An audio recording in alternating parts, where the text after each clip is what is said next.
Yo. Bizga bular qiziq emas. Bizga bular qiziq. Balkim qiziq emasdir. Yo. Aniq bilaman qiziq. Chunki men xosligi bularni qiziq tarafini yoritib beraman. Qarshingizda ikki xil kir yuvish mashinasi dunyo bozorida o'z o'rnini topgan LG va O'zbekistonda o'z o'rnini hech kimga bermayotgan Hisense. Endi sizlarga savol.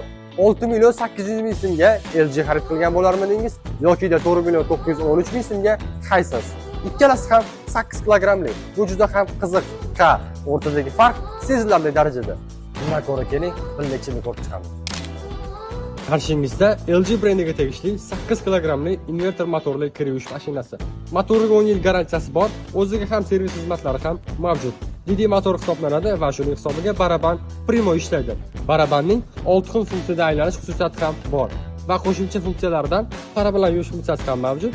Eng asosiysi smartfon orqali boshqarsangiz ham bo'ladi. Endi esa navbat Hisense'ga. Hisense bu ham 8 kilogrammli hisoblanadi, inverter motorli. Buning ham motoriga 10 yil garantiyasi bor va albatta o'zining servis xizmatlari ham mavjud. Faqatgina baraban remelli hisoblanadi va shuning hisobiga baraban faqat ikki tomonga aylanib kiringizni yuvib bera oladi. Faqatgina smartfon orqali boshqarish funksiyasi yo'q, ammo Hisense'da ham para bilan yuvish funksiyasi mavjud.